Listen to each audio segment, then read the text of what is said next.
They told me to eat less.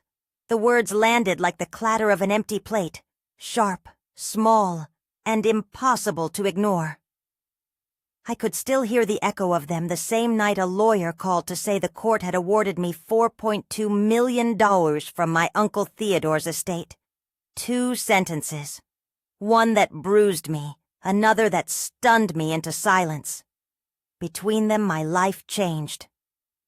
My name is Linda.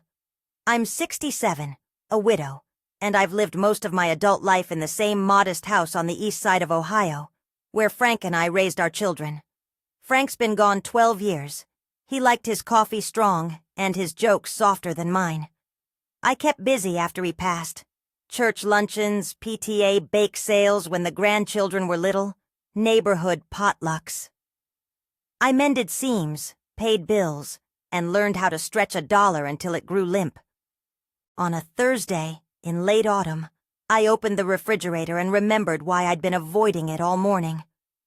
A single plastic container of leftover green beans stared back at me like a dare. The shelf light hummed. I held the container and the calendar at the same time. Social Security check wasn't due for another week, and my checking account balance flickered at me in my mind. $43 and some change. Not quite enough for groceries that week. I dialed the phone with a small prayer folded into the motion. You don't always expect to ask your kids for help. You raise them to be independent. You feel like asking cheapens the years you poured into them. But you also forget sometimes that children grow into adults who keep their neat layers of busy between themselves and you. That day I needed help, and it should have been ordinary.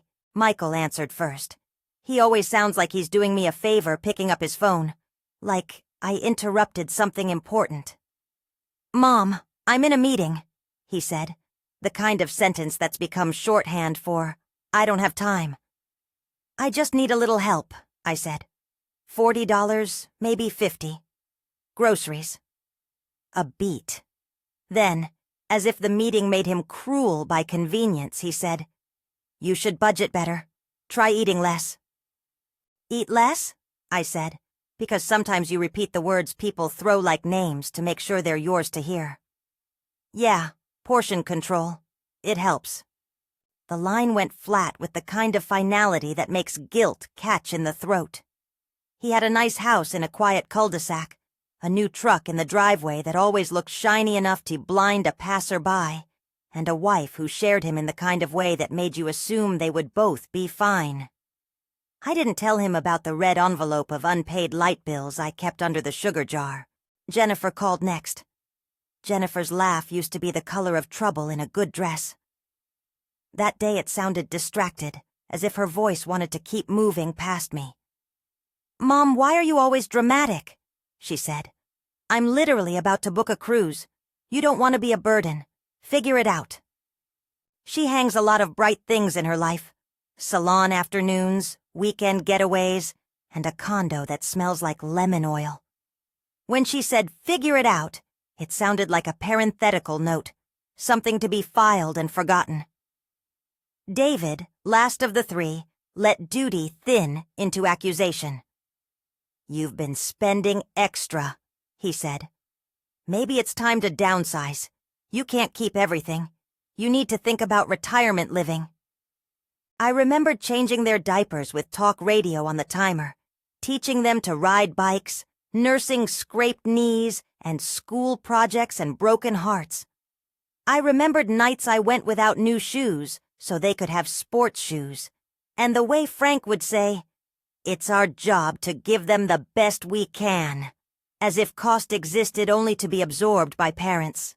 I would have expected less now, or at least the charity of a phone call that sounded like it meant more than a convenience. What I got were suggestions and jokes and silence. Eat less. Drama. Downsize. The hurt was quiet at first, like a bruise warming under a sweater. It accompanied a sudden, precise memory.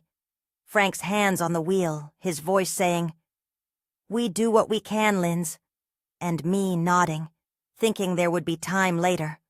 Plenty of time. The phone lay on the kitchen counter like a small shipwreck. Before I could let myself sink under that tide of small humiliations, the phone rang again that night. It was 11:30, and the house had settled into the kind of silence you only hear in rooms that have kept their owners for decades. The clock on the mantel, the refrigerator's low thrum, the distant dog next door. I answered, expecting maybe a robocall or the neighbor's wrong number. The voice on the other end was formal and careful, the kind of voice you imagine seated behind a heavy desk with folders stacked like waiting chapters. "Ms. Hartwell?" he said. "This is Harold Peaton. I'm an attorney handling the estate of Theodore Hartwell. I'm calling with important notice." I didn't know what to expect.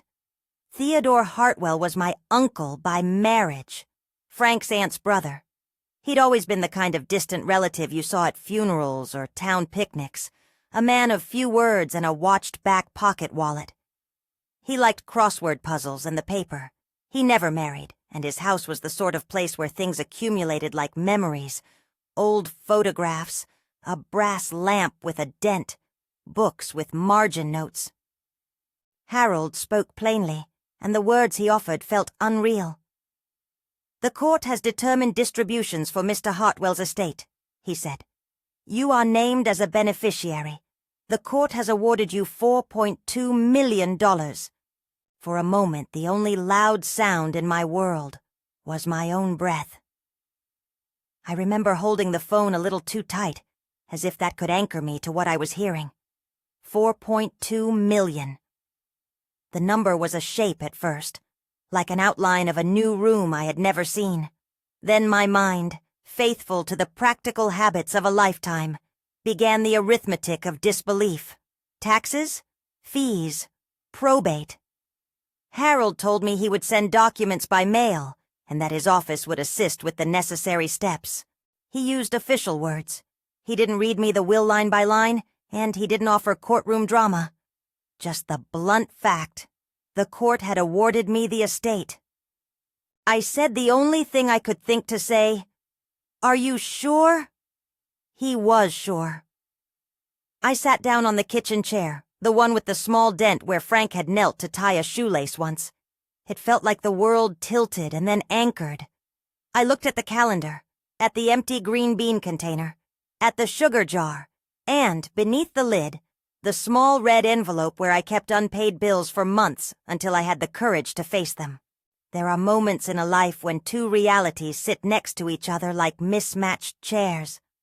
On one side, you have the familiar things, the empty refrigerator, the $43, the callous politeness of your children. On the other, an extraordinary change you did not see coming. I sat between them and felt each one's weight. I didn't tell a soul that night. I made myself a cup of tea and looked out at the street lamp that threw a lazy circle across the porch. I thought of Frank, and how he would have laughed and said, "Well, that's a twist, isn't it?" I let myself half smile, an odd, private thing. But I also felt a fierce, steady clarity settle into me. If the court had indeed awarded me this money, it changed more than my bank balance. It changed the terms in which I would exist inside my family. There are reasons people don't immediately broadcast good fortune. For me, it wasn't about secrecy for secrecy's sake. It was strategy. Telling Michael that night would have been like handing him the last page of the book before the halfway point. Everything afterward would read like a plea to the past. I wanted to understand how I had arrived at this place, to see clearly where the hurt came from, and to decide what, if anything, I owed in return. I wanted to use whatever windfall I might receive to speak to dignity, not to vengeance. I wanted the right words in the right order. So I slept on it, and in the morning I began to plan. Before I tell you what I did with the news, because of course I did things, we are not static in moments like this, I'll ask a small favor. Drop where you're watching from in the comments. I like to know who's listening. It keeps me honest, and it gives me courage to tell the rest. Planning felt oddly domestic at first. I made a list the way I always have. Practical things first. I called my bank to confirm account details, and not because I wanted to gloat, but because I needed certainty. Numbers always feel like solid ground. I called a financial advisor and asked him to explain in plain English what an estate distribution entailed, what taxes might take, and what kinds of immediate steps could protect me from making foolish choices. He was helpful, gentle, and patient, the kind of man who understood that sudden wealth could be like a storm. He recommended putting things in trust, consulting tax counsel, and taking a breath. I took a long breath. For years I had worried about being taken advantage of, by late-night phone scammers, by slick salesmen who smelled vulnerability, by the kind of children who saw a parent as an ATM when it suited them.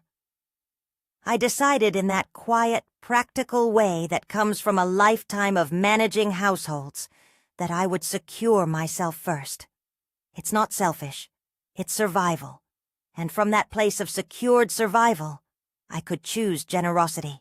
If you've never walked through a store with no calculator, I recommend it at least once in your life.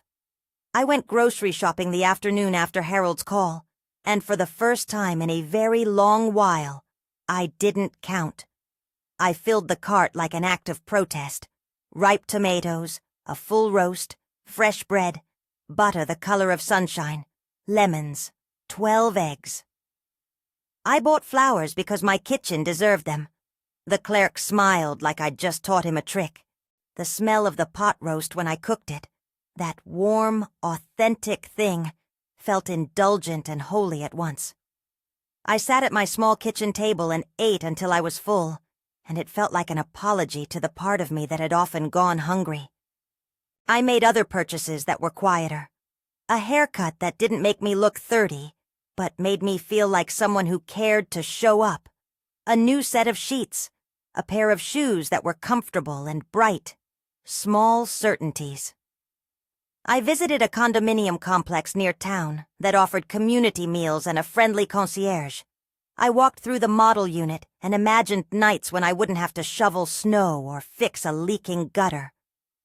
I thought about neighbors who would remind me to take my umbrella. I thought about not worrying about the furnace breaking. Then I did something that surprised people when I later told them. I hired a private investigator. I want to be clear. Hiring a private investigator is not glamorous and it's not advice. I present it here as a narrative detail, a choice I made in a particular emotional context. I wasn't looking for salacious secrets or scandal. I wanted clarity. The calls had felt dismissive, and I needed to know whether my children were in fact struggling, or whether they were tucking pride under expensive scarves. The investigator's job was simple: to verify, quietly and legally, the visible markers of financial comfort: houses, cars, memberships, and things of that nature. He delivered what I asked for: lists of properties, vehicle registrations, and a few public financial holdings. There were no great revelations, no hidden yachts, but the evidence was enough to shape the conversation I planned. Alongside the detective's reports, I began to assemble a different kind of document: a folder with the official estate notice, a copy of the correspondence from Harold's office, and a binder where I wrote my thoughts, sternly and then softly, about what dignity meant to me. I wanted to show myself as much as anyone that I could choose to be generous, and that generosity could be principled. I also shifted attention to my home. I called a real estate agent to ask about a sale. It wasn't that my house was bad, it was full of memories. It was that the kind of independence I wanted, freedom from roofs and gutters and sprained wrists on ladders, was easier in a place where meals arrived and help was at hand. The agent came over and walked through the rooms, spoke in practical terms about markets and curb appeal, and nodded when I mentioned how much work it would be to keep the yard up. We talked about timing and about a modest renovation to freshen the paint and replace a few tired fixtures. We did not speak of riches. We spoke of logistics. When someone who has been hungry for a long time suddenly finds food, the first impulse, at least for me, was to savor it privately. I bought myself a small, sensible car, to replace the one that rattled and hummed a little too loudly. I met with an attorney, not Harold, whose work was done, but an elder law specialist who explained trusts and charitable trusts in a way my practical brain enjoyed. I was not naive about taxes or the necessary fees. I wanted to be wise. I planned to donate a large portion, if the numbers held the way the paperwork seemed to indicate, but I also wanted to ensure the gift did something lasting. The idea of a foundation began to take shape, not as a flourish, but as a purpose, to address the indignity that had been voiced to me over the phone, the problem that an elderly neighbor's fridge sometimes looked like mine had. At night, I rehearsed the conversations I would not have yet. I pictured Michael's mouth when his words came back to him. I imagined Jennifer's laugh catching in her throat. I imagined David glancing at bank statements and feeling cornered by his own assumptions. I did not want to humiliate them. I wanted them to see what their words had done, to see the reality they had assumed and the choices they could still make. I wanted boundaries, and for those boundaries to be visible. Sometimes boundaries are tender, a refusal to be the unpaid caregiver, and sometimes they need to be loudly, unavoidably shown. There was a small, almost ceremonial moment when I took a stack of empty calendar pages from a drawer and wrote 3 dates on them. I don't usually plan dinners like that. Family shows up when family shows up. But this was a kind of work. Important, deliberate. I booked reservations at places I knew they would find comfortable and familiar, places where the smell of pot roast and the clink of cups would create a sense of normalcy. I wanted the reveal to happen where the hurt could be felt plainly, not theatrically, a place where the children could choose dignity in return. I arranged for a friend from church to come by as an ostensibly casual companion, someone who could serve as a witness, who would also remind the grandchildren that their grandma was the same woman who had taught them to tie shoes and bake cookies. I told no one in my family about the estate notice, Harold's call, the investigator, or the little folder growing on my kitchen table. The secret felt like a tool. Secrets can be cruel, but they can also be gentle when they are used to protect a vulnerable future or to create a space for truth. Some mornings, in the quiet between chores, I would sit with the binder and the investigator's reports and laugh quietly to myself. Not because I wanted to gloat. Laughing felt like acknowledging the absurdity of life, that you can be told to eat less and then told by a court that you are suddenly entrusted with millions. I thought of the way Frank would have said, "Life's full of ironies, Linz," and I felt him in the small laugh that escaped me. But planning also meant naming what I would not do. I would not weaponize this money for petty revenge. I would not rub it in anyone's face. I would not answer the nightly calls for babysitting while they shuttled grandchildren to activities in cars with 3 different sets of rims. I would refuse, politely and definitively. Boundaries are not punishments. They are lessons worn in the shape of consequence. I would keep my dignity and extend opportunities for repair if they were sincere. That firmness felt like a new kind of grace. There were practicalities to attend to, too. I reorganized my daily routine with the deliberate slowness of someone who has been doing most of the cooking and cleaning for decades and suddenly has permission to let a job go. I called the woman who came twice a week to help with heavy cleaning and told her she needn't come anymore. I decided I would pay her a little extra to help a neighbor, an older man 2 houses down who tended his garden, but no longer his house. It felt right to seed kindness rather than hoard it. By the end of the 2nd week after Harold's call, the documents arrived in the mail. Official-looking envelopes and letters that said what Harold had said. The estate had been settled and the distributions were being processed. The language was careful and non-spectacular, dense with phrases about probate administration and estate confirmation. There were no dramatic headlines. There was simply paper that, when you carried it in your hands, made your knees go a little soft. I had the binder, the investigator's notes, and a small collection of receipts for things I had allowed myself. New sheets, a haircut, a roast that smelled like safety. On a bright Saturday morning, I walked through the condominium complex again. The model kitchen gleamed. A woman at the front desk offered me coffee and brochures. I imagined morning classes, a small library, neighbors who liked to read and who remembered birthdays without being reminded.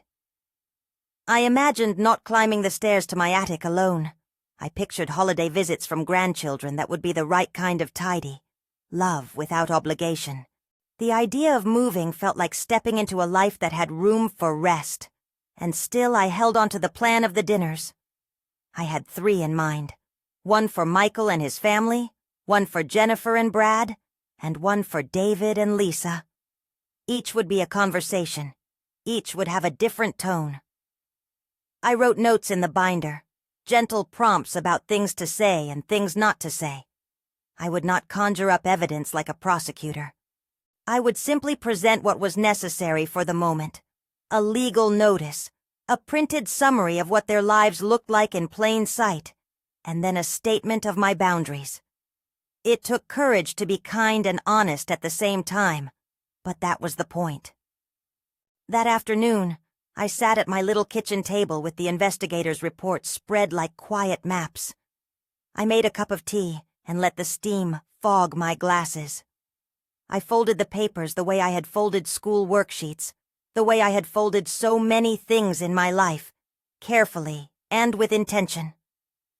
I thought of Frank's hands and the way he once said, "We teach them by what we accept in silence." I had accepted a lot in silence. Now I would speak. I wasn't sure which of the children would come closest to apology, or which would shuffle excuses. I didn't know if the grandchildren would cry or be confused. I thought about how the word eat had landed in a voice as a command. Eat less was not for nutrition. It was a measure of contempt.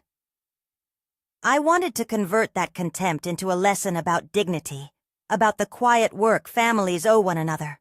I wanted my actions to be an illustration of a life turned toward justice, rather than toward petty rebuke. I had a plan, and plans are only as good as the person who follows them. I made one last list that night before bed. Guard the independence I had earned. Give generously where there was need that mirrored my own, and refuse to be invisible again. The binder lay closed on the table like a small promise. Outside, the street was calm. Inside, the house smelled faintly of lemon cleaner and the ghost of pot roast.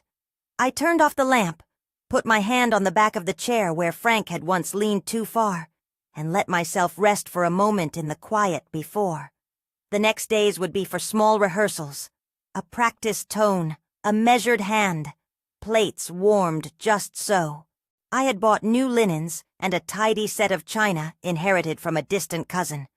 I had fixed the step that creaked and could be tripped over by someone rushing in. Everything felt in readiness, like a stage set for a play whose actors still did not know all their lines.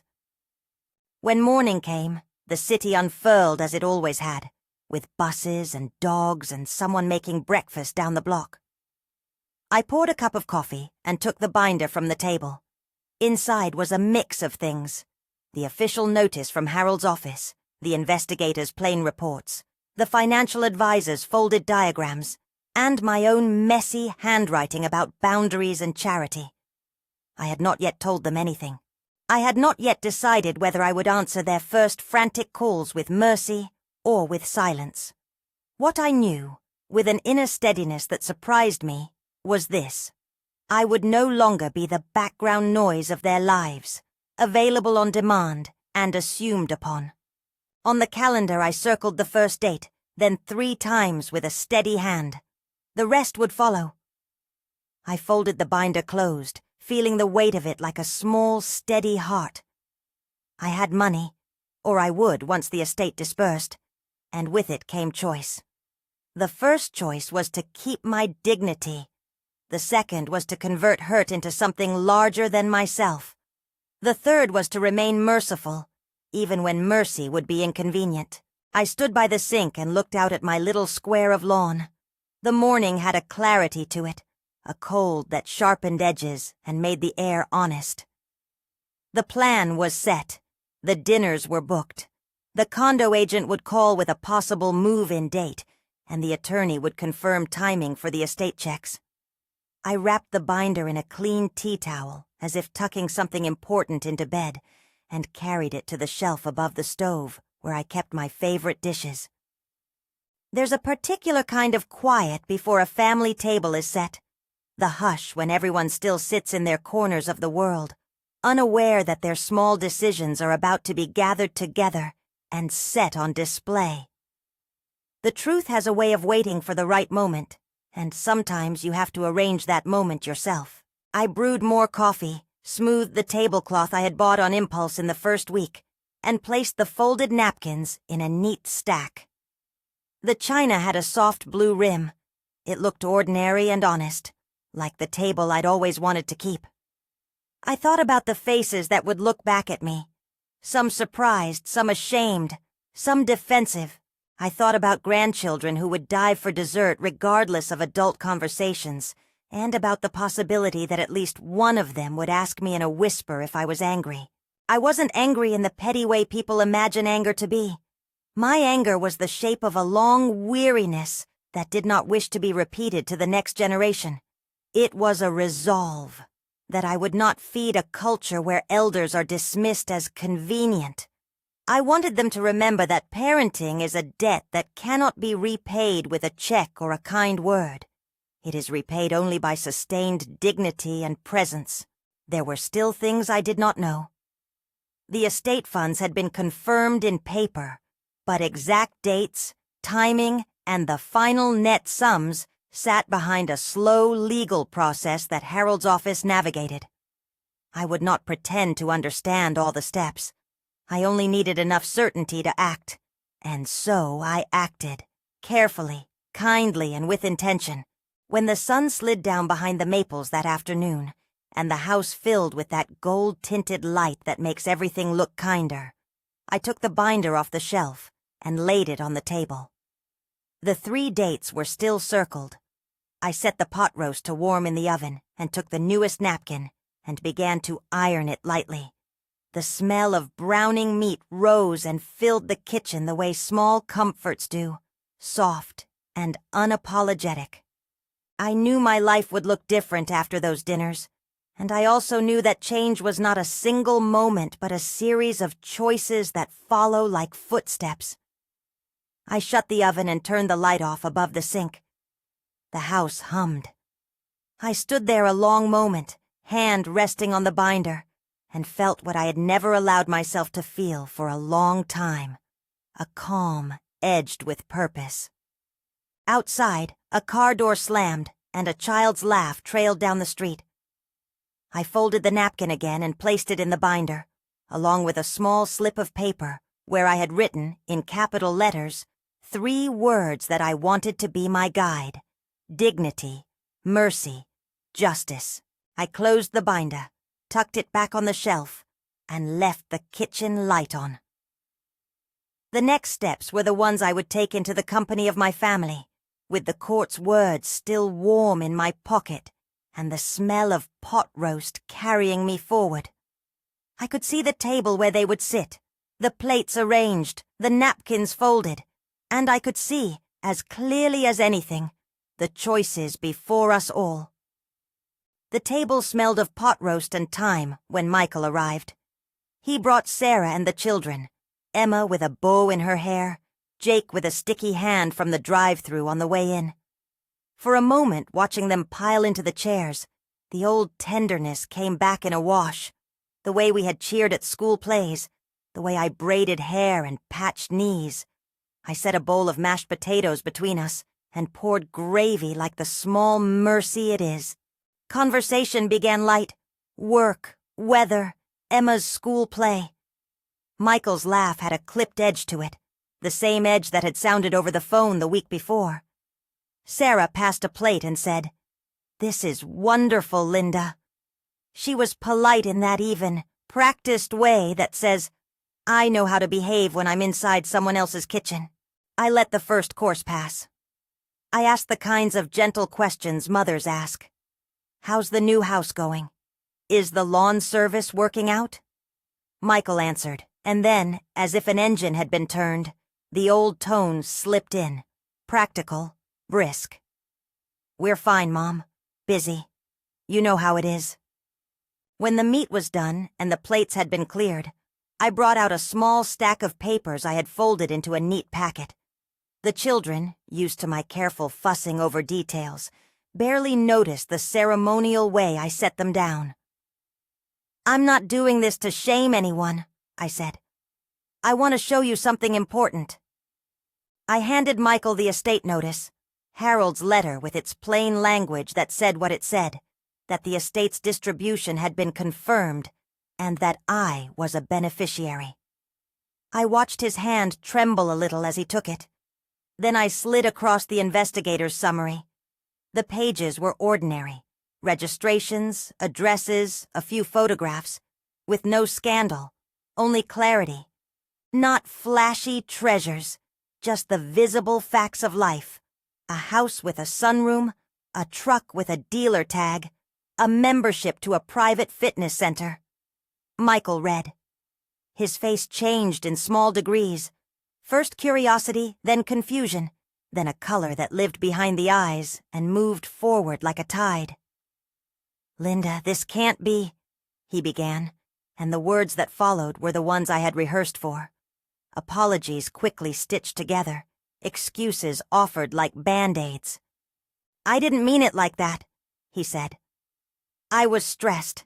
I didn't mean to. You know I love you. Love is a heavy thing to claim in the air. I looked at him and thought about evenings when I had stayed up sewing costume pieces for school projects, about soothed fevers and Christmas mornings. I remembered how he had told me, years ago, that he would always be there, that when I needed him to be there, he would be.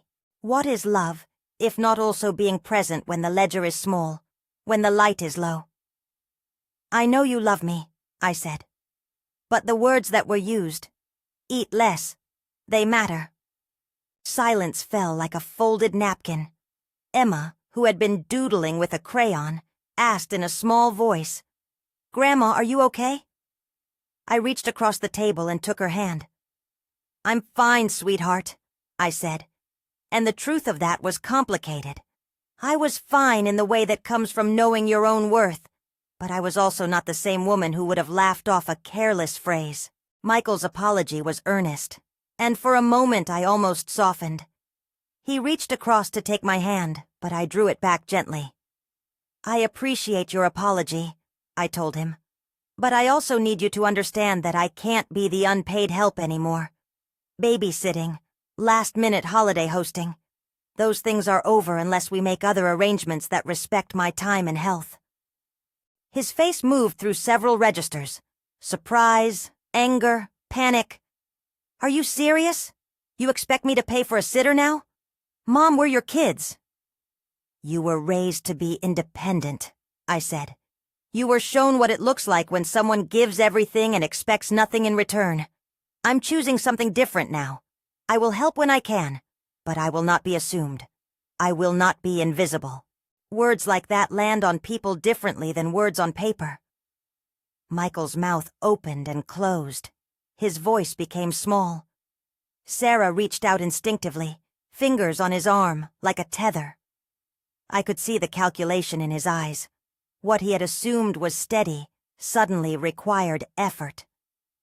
He tried another angle, a practical one, offering to transfer a sum to cover groceries for the month. The offer was more discomfort than remedy. I'm not asking for checks, I said. I'm asking for presence and respect. If you want to help, ask what's needed and do it without the kind of language you used on the phone. Michael left before dessert. He kissed my cheek with a rushed embarrassment and told Emma to be good. In the car, I imagined his hands on the steering wheel, fingers tightening. He called the next day and left a message that sounded like the man who had slept badly. He apologized in a way that sounded practiced, but the apology came. That would have to be enough for now. The dinner with Jennifer and Brad played out differently.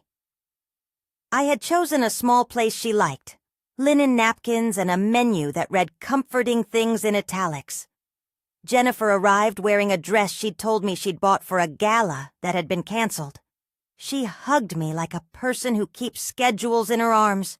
Brad brought wine that smelled of oaks and economies. Her laugh came faster tonight, like a coat put on quickly. "This is so cute," she said, waving at the table like a coordinator of pleasure. "You always set a table that looks like it's straight out of a magazine, Mom." When I handed her the papers, she pinched a face, like someone tasting something unexpectedly sour. Her eyes went to the estate notice and then to the investigators' pages. The reaction was immediate and loud. "What is this?" she demanded, and for the first time the composition of her voice was not playful. It carried the shape of someone who had been caught out hurriedly. "I'm not here to catch you out," I said. "I want you to see facts. I want you to know. Don't assume." I could see the thoughts spinning behind her, offers and resentments, memories of obligations avoided, the small comforts she had acquired. "If you had asked me and I had said yes, I would have helped," she continued. "But you didn't ask. You just expected." She reached for me, tears coming, the kind that washed quick and hot. "I'm sorry, Mom," she said. "We didn't mean... we just thought you were managing." She offered money in a rush, as if money could repair the shape of tenderness. She launched into plans for future help. "Let me hire someone for you," she pleaded. "Let me pay for whatever you need." I shook my head. "I appreciate the offer," I said. "But I don't want you to buy your way back into being a present family. I want you to be present. I want you to understand that your voice matters. If you'd like to support my work with seniors, you can volunteer at the foundation. If you care about your children having a grandmother who is part of their lives in a healthy way, then you will show up for that." Jennifer sobbed softly, and Brad put his arm around her like a shield. They left with promises that sounded like they'd been stitched in haste. Calls to the sitter, offers to install a new lock, plans to visit more frequently. I hope they meant most of it. People do what they can, and sometimes they only learn by being shown the effect of their words. David was the hardest. He came with Lisa, and he arrived with the look of someone who thought life was a set of problems to be solved. He sat straight-backed, hands folded, the quiet engineer of family logistics. The conversation began civilly, the sort of talk you have when you imagine you can fix things with spreadsheets. "We're worried you might overspend," he said. "I just want to make sure you're set. Maybe a retirement community is a good move." When I placed the documents in front of him and explained my boundaries, his reaction was the most defensive. He read the investigator's notes with a narrowing of the jaw. "You snooped," he said sharply.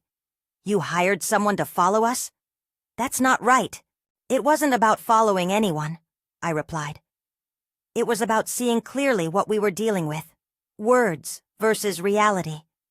You told me to downsize, to make my need into a problem I alone should solve. I simply wanted us all to see what the assumptions were." David's voice rose in a way I had not heard from him before. He spoke of parental obligation, of the responsibilities children have, and there was truth in what he said. Children do have obligations, but there was also the matter of the manner in which obligation is fulfilled.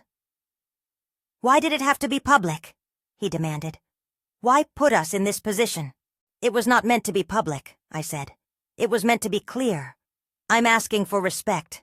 I'm asking you to show up in ways that aren't predicated on my invisibility." He asked whether I would accept money. He suggested that if I needed groceries, he could wire funds immediately. He offered arrangements and plans. Each offer felt like a bandage. Their offers were not always bad. They were often sincere.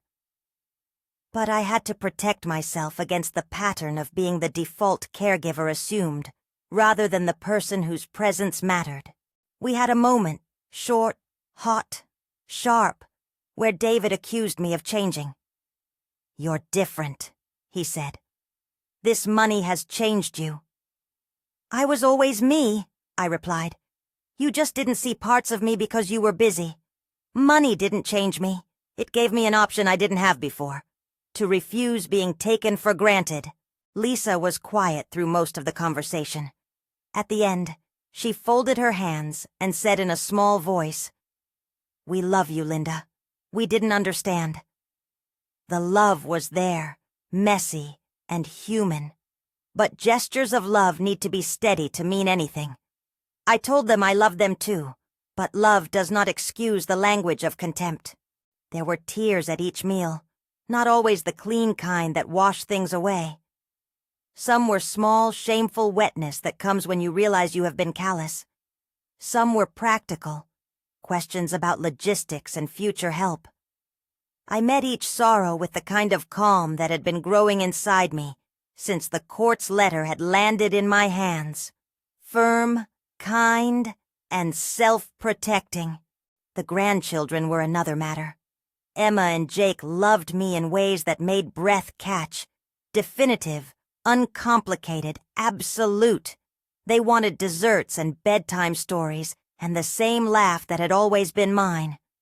I would not let disputes between adults cast a shadow on what they had. To them, I was still the woman who could make the best cinnamon buns and who would come to school plays and cheer the loudest. The news of the estate spread slowly through the family like a ripple. It didn't explode in headlines or in a furious public argument. It settled into private phone calls, into messages with red exclamation marks, into awkward lunches and email threads. Some family members reached out with sincerity, others with curiosity tinged with calculation. I navigated each approach as one might navigate a narrow path, carefully and aware of the edges. There were practical things to finalize. The estate funds came through in stages, the kind of slow, legal unfolding Harold had warned me about. Taxes and fees took their share. Numbers that had felt round and infinite became concrete in account statements, enough to secure my life and to do something meaningful with the rest. The financial advisor and attorney helped me establish a structure that protected the gifts I meant to make and ensured I wouldn't become prey to hasty decisions. The word trust sat across several pages like the backbone of a plan. I set aside a portion for my immediate comfort, a portion for ongoing expenses, and the substantial sum I intended to gift to charitable work, $3.8 million to be precise, when all was said and done. People ask me, strangers sometimes, neighbors sometimes, how I could give away such a large portion. The answer is plain. That humiliating night, the phrase, "eat less," had not been a mere insult. It was a picture of a larger problem, how we regard our elders, how quickly we assume they can manage, or that their needs are less pressing because time has hardened them.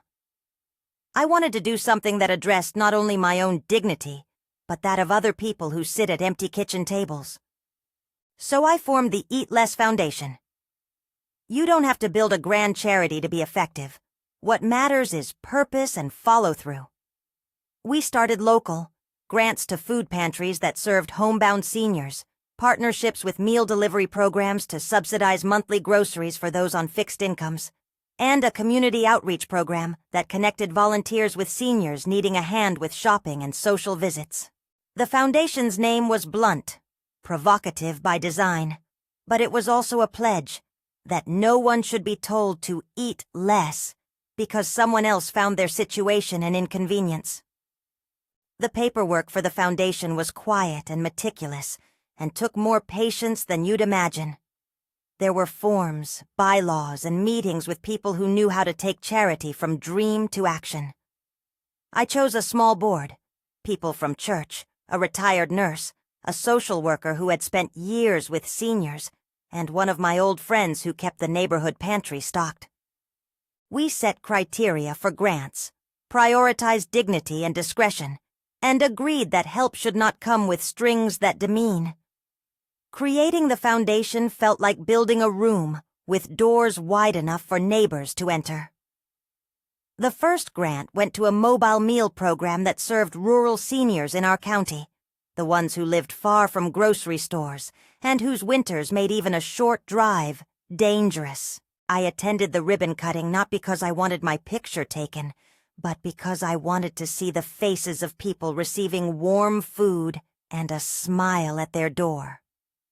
An elderly man who had lived on a fixed income for years hugged my hands and told me I had no idea how much it meant to have a meal that wasn't canned soup.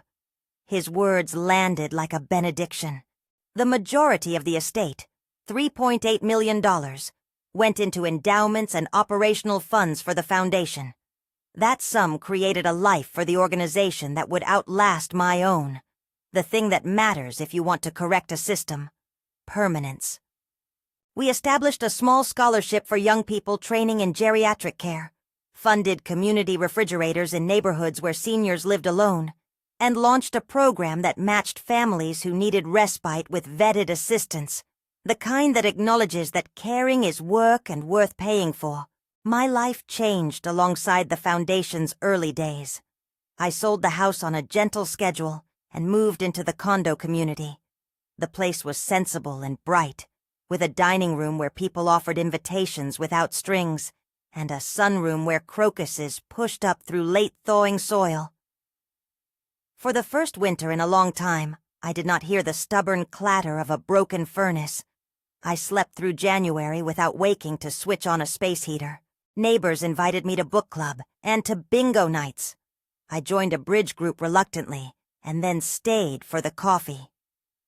Travel came like a ribbon on a package I had once thought closed. I took a trip to the coast with a small group of women from the community. We rented a cottage and walked the beaches, picking up shells and talking about children and poems and how the sea could make your small concerns feel like pebbles. I went to the town where Frank and I had honeymooned and drank coffee from the same chipped mug he used to own. I learned to paint with watercolors, ridiculous strokes at first, and then, to my surprise, images that felt kind.